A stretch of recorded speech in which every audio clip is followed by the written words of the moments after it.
All right, so now we're up and running.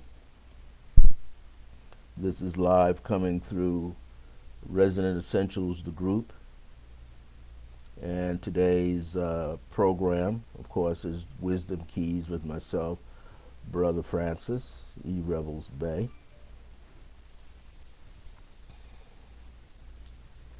Also, since it's the 24th, so yes, I'll be able to see your comments. As you join me today, today's topic is called Surrender the Ego and You Will Liberate Your Heart. So let's talk about the ego a little bit. We all have one. We all have an ego, and we often find ourselves going through a whole lot of stuff in order to present who we are to the world. And many times we find ourselves actually hiding from the world. We may not think that we're hiding from the world, but we are. I remember at a particular class, someone had mentioned that to me, and I was going, oh, no, I'm not. But I had to really think about it, and it was definitely a yes.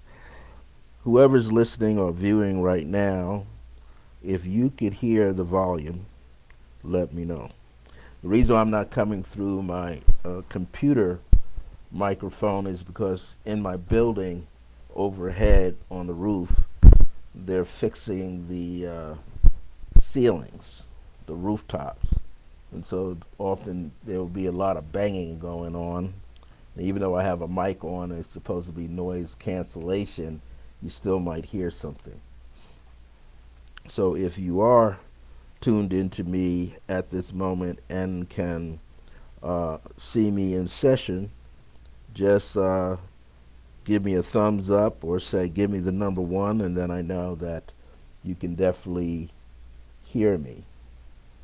I'm trying to find myself in the Resident Essentials group so that I could know that I'm functioning. Anyway, I hope all of you are doing well today and feeling blessed in your own way. And keep in mind that we all have a golden opportunity to present ourselves in such a way that we are sharing this information out in the way that we need to put it out there. So, when we think about the ego that we have, yes, I can be heard. So, this ego that we have, one of my guides, spirit guides, calls it a miscreated ego. And they call it the miscreated ego only because what's happening is that we are often doing things that interrupt our own progress.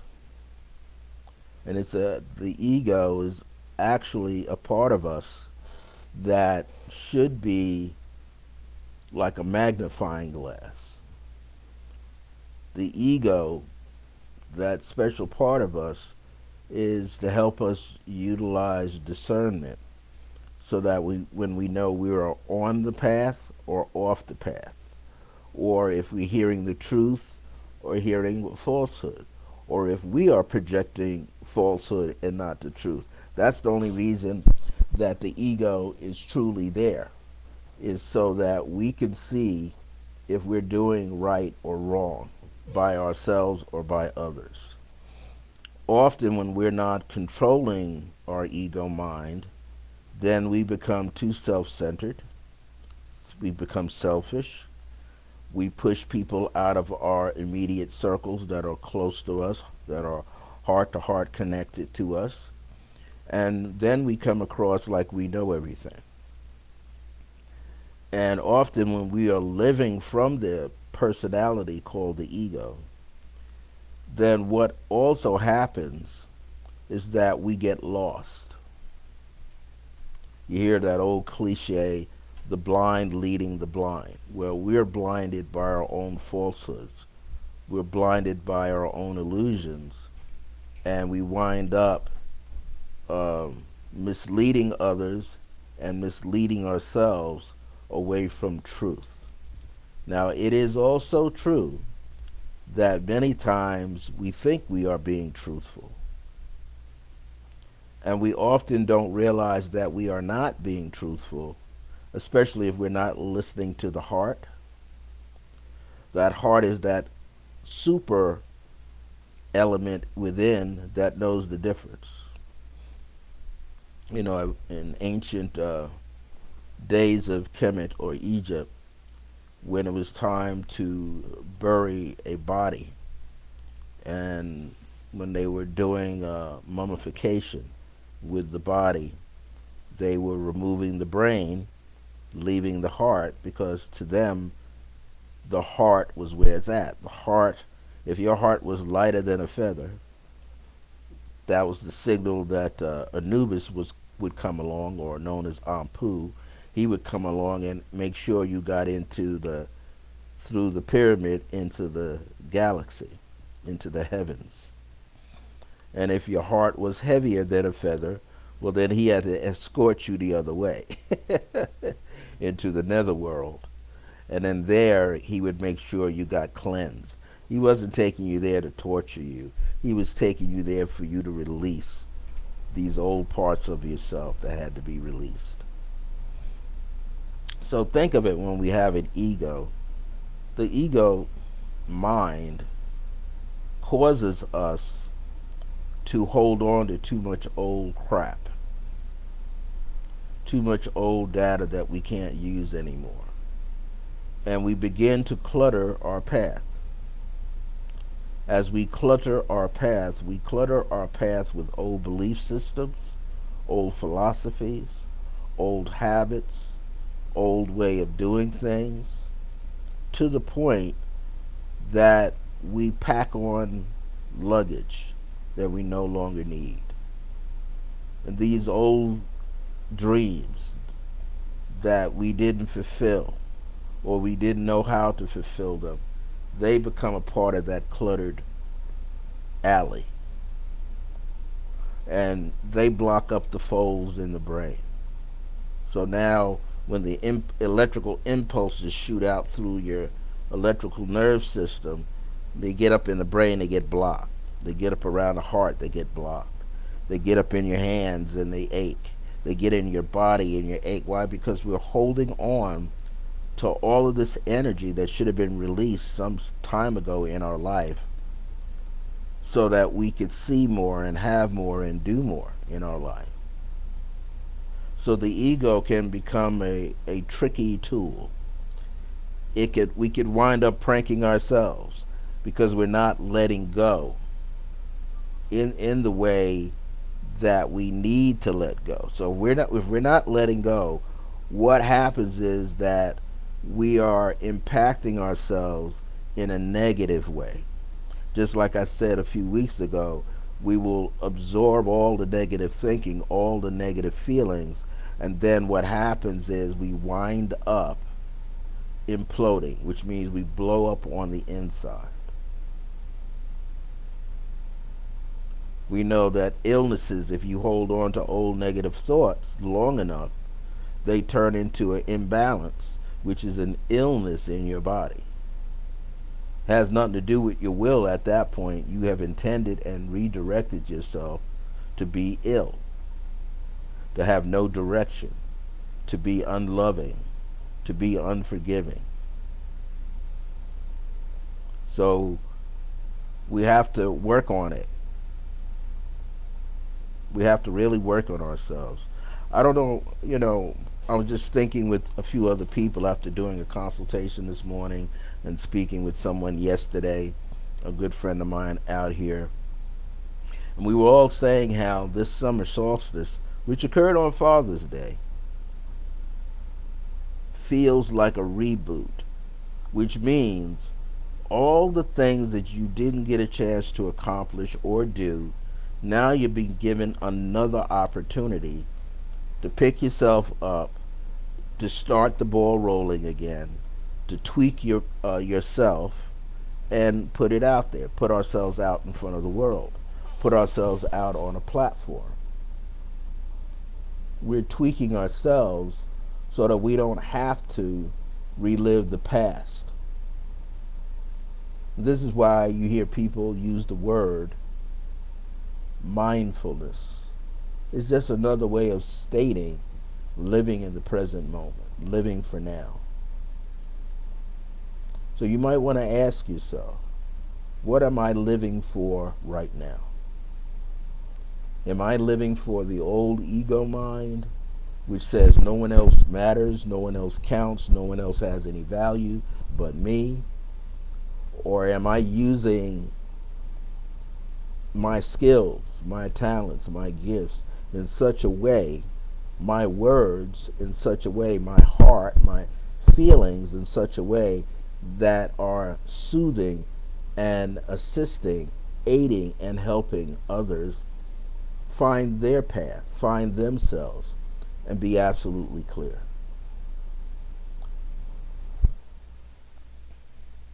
Your heart knows more than your mind.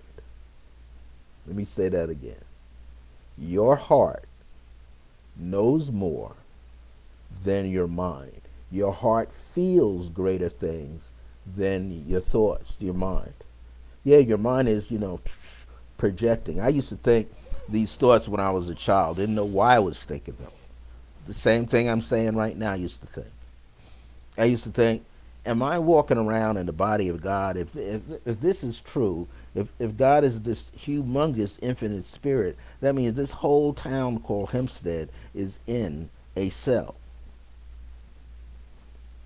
All of Long Island is in a cell. All of New York and the bodies of water in a cell. The entire United States is in a cell. The entire, all the 7 continents and all the waterways and all the ponds and all the mountains and all the roadways and all the people are in one cell. Just one. So then I used to think the galaxies, the constellations must be a cell. And all of us are now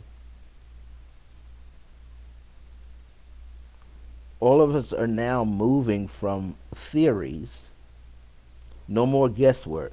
We're moving from theories to theorems.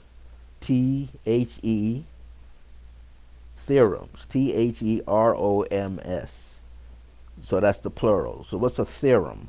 A theorem is an actual series of thoughts that are true. It's an actual formula. You don't have to guess. It works. But we come into a society that we agree to come into, and we say we only have theories. In the past couple of years, we've been hearing about conspiracy theories. And then if you follow the conspiracy theories, then you find out they're incorrect. Why? Because they're not based on theorems. They're not based on any facts. They're based on someone else's conjuring up of old data that they didn't finish researching on, but it sounded good, it felt good, so they just threw it out there anyway, and it was designed to disrupt someone's pattern of behavior, disrupt a positive pattern of behavior, slow it down, stink it up, so that the person couldn't progress or groups of people couldn't progress. That's all based on a personal ego that said, I'm better than everybody. I have more value than everybody. No, we're all even. That's why you get that phrase, even, Stephen. We're all even. We just decide to be born in, awaken, wake up, stay woke, whatever the term you want to use. We just decided to get up, rub our eyes, wipe the sleep from our eyes, and start doing better. That's why you get these cliches and these memes out here, memes that say, I'm living today better than I did yesterday. My goal is to be better today than I was yesterday, to be healthier today than I was yesterday, to think clearly today and much better today than I was yesterday or what I was doing several years ago. But you know what I found out? When you get ready to surrender the ego, it's a war. It's an internal war that you're having. Because when you have to surrender the ego has you putting up fences. The ego wears many masks. And I'm not talking about the physical mask we're wearing, the illusionary mask that we wear. That's when you're not having a good day, but you step out into the world and you put on a mask, you smile. Yeah. Smokey Robinson of the Miracles, he had a group, a smile, he called it the Tears of a Clown. You ought to hear that song, written way back in the 1960s. The Tears of a Clown. Why? Because the clown is not really happy. The clown has to wear that mask of happiness and has to bring joy to everybody else, but inside, the clown is full of pain. Very painful. The clown is not happy. So we find ourselves like that. The ego is the mask of a clown. Now, I didn't say the mask of a fool, because the mask of a fool is completely different. The mask of a fool, if you study the Tarot, the fool is really the child of innocence. And in the end, if that child can maintain that innocence and purity throughout its life, then it can laugh at its foolishness and its follies, but it has wisdom like the hermit, like the magician, and like the high priestess. It has all these sides, all these aspects of itself. So when it speaks fire, it's pure. When it speaks water, it's pure. When it speaks earth or air, it's pure. When it speaks the spirit of all things, it's pure. The fool is as pure as you get. The fool in the Tarot is the god and goddess energy. That's the one who can do something that's silly and it makes an impact on the world or on an individual.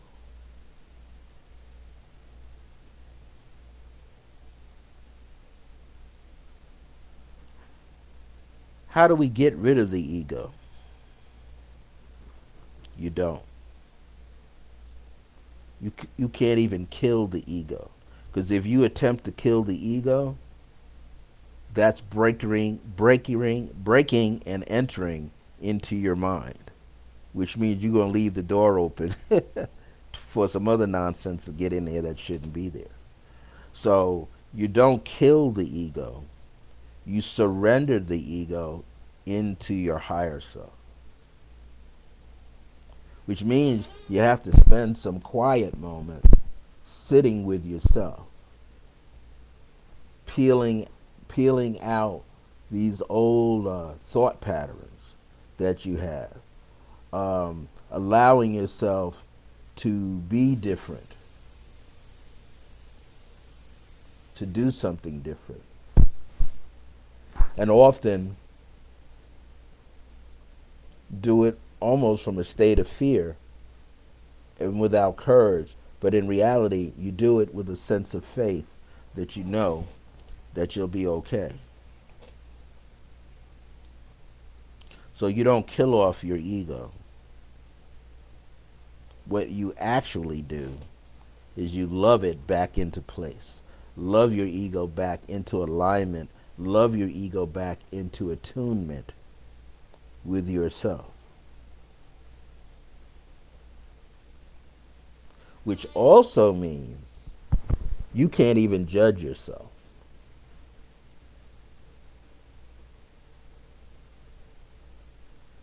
You cannot judge yourself. You can only love yourself. I mean, if you can judge yourself, and you can do that, but you are hurting yourself when you are judging yourself. You ever heard of the book? It's the book that deals with healing waters. It's by the Japanese, I'll call him metaphysical guy, Isaro Emoto, I think, Isaro Moto. And he talks about how when you send loving words to water, the water crystals under a microscope shows them in perfect geometrical shapes. But if you showed anger, spoke anger over the water into the molecules and atoms of the water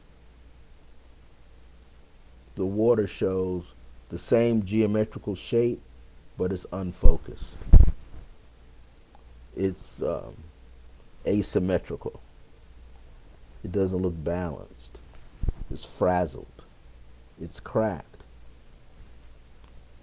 Now he says that with water, and he says that with plants. Plants will just grow when you talk to a plant. I know. I used to work at a factory in my late 30s on Long Island, and it was called Green Packaging. It's not there anymore. They moved to Jersey, and they wanted me to put plants. So they gave me the money to buy plants in this little dirt brick thing that you walk by to come into the front of the building. And whenever I would get upset on the job and sit outside, the plants would be wilted. And I realized I'm bringing those plants negative energy with my ego, my fractured ego. So I started to take my lunch breaks or finish my lunch breaks around the plants. I was into those plants in that flower pot so strongly that I gave the plants names, like people.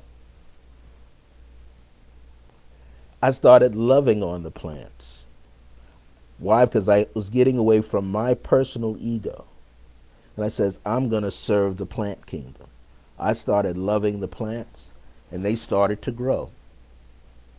And a mud wasp was in the ground. I almost got stung by the mud wasp, but I realized the mud wasp was the guardian of the plants. That mud wasp would come out of its little hole. It was about this big. Come out of this little hole in the ground, all the way up, checking on my plants. So I no longer disturbed the mud wasp. I didn't know what it ate, but I think it was enjoying the nutrients of love that I was giving those plants. That I remember one time when a bad rainstorm came through and everything was tore up. Hedges, you name it, lights were hanging down off the building. Part of the eaves were hanging. But guess what was still standing? My plants.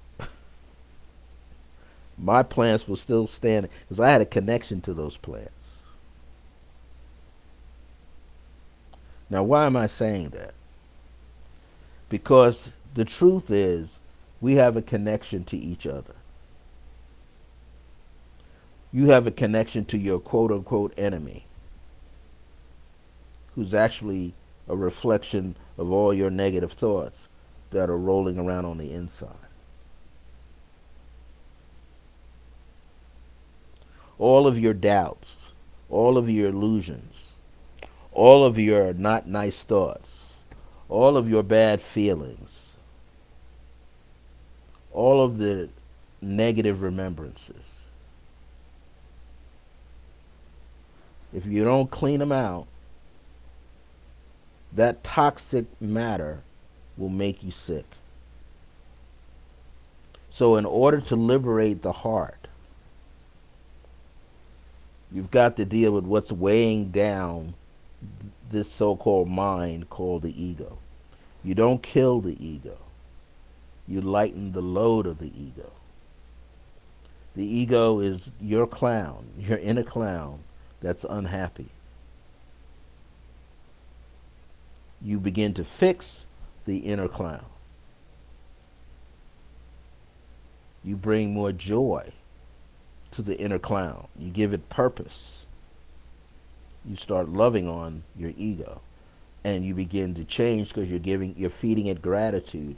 You're feeding it forgiveness. You're feeding it compassion. You're feeding it grace. And it goes on and on and on. Unconditional love is the greatest thing that you can feed the ego so that it gets clear, so that it now helps you magnify things and use proper discernment.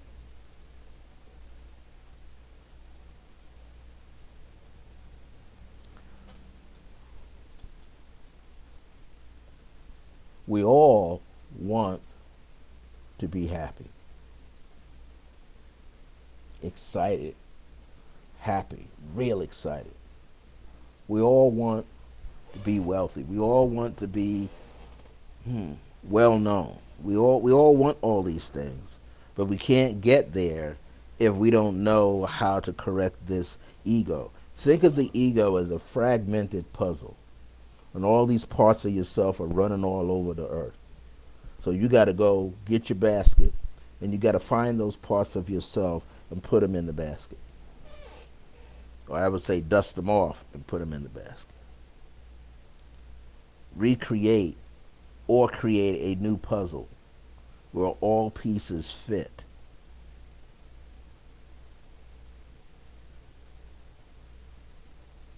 When you take the time out to fix yourself, to work on yourself, when you take that amount of time off to really work on yourself, get to yourself, work on yourself, find out what you're upset about, find out what you're angry about, find out why you keep tripping over stuff, find out why your life is cluttered, why your mind is cluttered, find out what you dislike about yourself, find out who dislikes you. Find out what you've been saying about others. Get all of that stuff swept up and cleaned up. Put things back in their proper place. Put yourself back in order. Then, after you rid yourself of all the anxiety, all the doubts, all the fear, all the selfish nature parts of yourself, all the times you keep pushing yourself down the tube, all the time you keep hurting yourself and hurting your direction and hurting your opportunity. Once you get all of that squared away, then you start changing. And as you start to change, you will notice your life pattern starts to change. That's why a lot of us are thinking that we just had a reboot. You know, when your computer breaks down and you see the blue screen and it says either do this, go to safe mode, or reboot. And then it tells you might lose some of your data. So before you reboot, start saving some things you want to save. Start thinking about the good things, the good values about yourself you want to save so that you can utilize them in your next endeavor, your next step. Sometimes we can't get too comfortable with what's going on. Sometimes we need a challenge. Why? Because it strengthens us.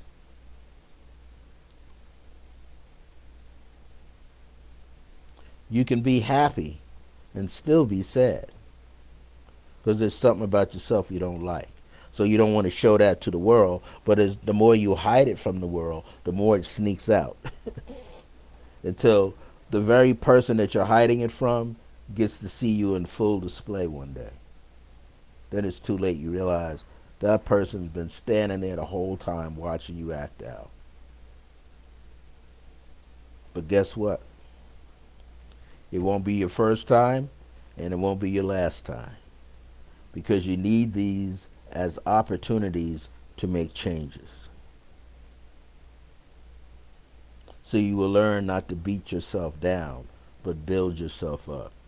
You will learn it is not a good thing to beat others down, because you must build them up. If I was to find fault in everybody else, and sometimes I do, but if I keep homping on it, all I'm doing is breaking myself down. The late Reverend Ike used to say, if somebody's in your field, somebody's in your life, and they're a bazillionaire, welcome them, because you're next. That's why you see them.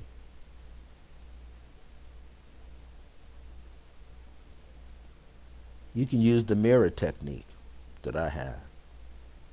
When you step in front of the mirror and you see the reflection of yourself, treat yourself as your higher self.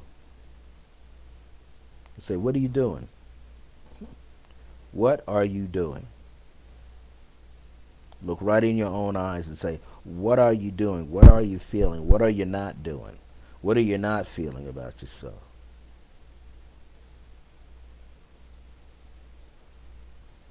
And then talk to yourself.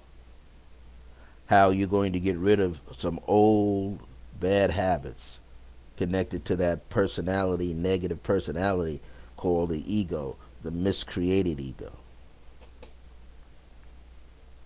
Find ways to build it up, to make it positive. Cause it to come back and be the magnifier of discernment in your own life. Embrace it as the inner child. Your ego is nothing more than your inner child acting out. It's going to act out so it can get your attention. That's what it's going to do. It's going to act out so it gets your attention. When it gets your attention, then you're going to pay attention. And if you're not paying attention, then you're going to experience a downfall. That's what the Tower card, the 16th major arcana card is. The man and women lose their crown. The flash of intuition, or the lightning bolt, the flash of truth awakens them out of their sleep. And they fall freely from the tower, losing their crown along the way, which means they're going to have to start over.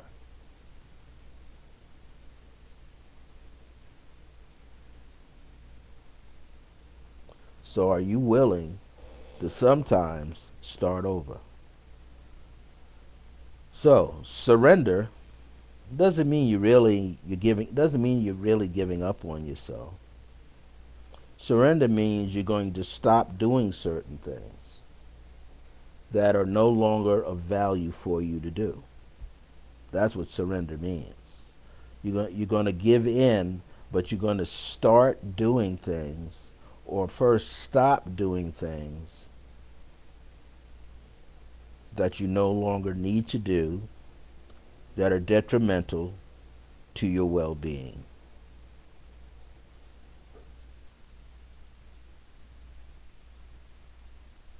As you do that, you're going to see changes take place in your life. So here's a short, quick meditation. Not even a guided meditation. I could guide you through a meditation, but I just want you to go within yourself and see a reflection of yourself. And I want you to use your emotions, get excited that you're going to make a change.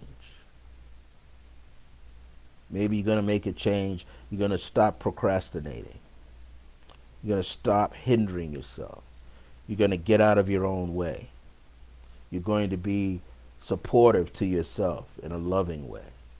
You're going to be your own hype man, hype person. You're going to hype yourself up because it's time to get better in your life. So just take a moment. Let's breathe.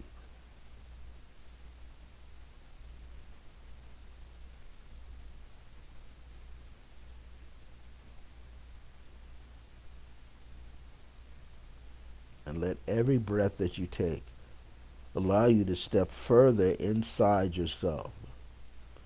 Be there and embrace the heart.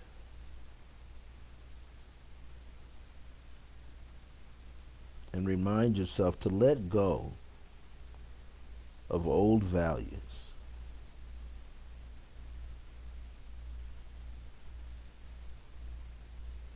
Let go, as you exhale, of old doubts and old feelings.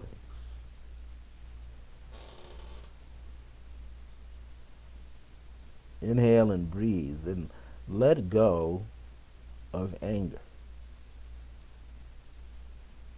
Because anger is not you. Self-doubt is not you. Fearfulness is not you. Being uncourageous is not you. You're the exact opposite.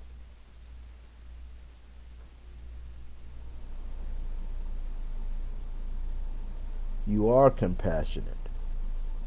You are beautiful. You are serenity, tranquility, and harmony. Today, you're inhaling peace, harmony, and happiness, and as you exhale, you're sharing it with the world. As you inhale, you're paying attention to the ego, and as you exhale, you're surrendering the ego, the miscreated ego, letting it go.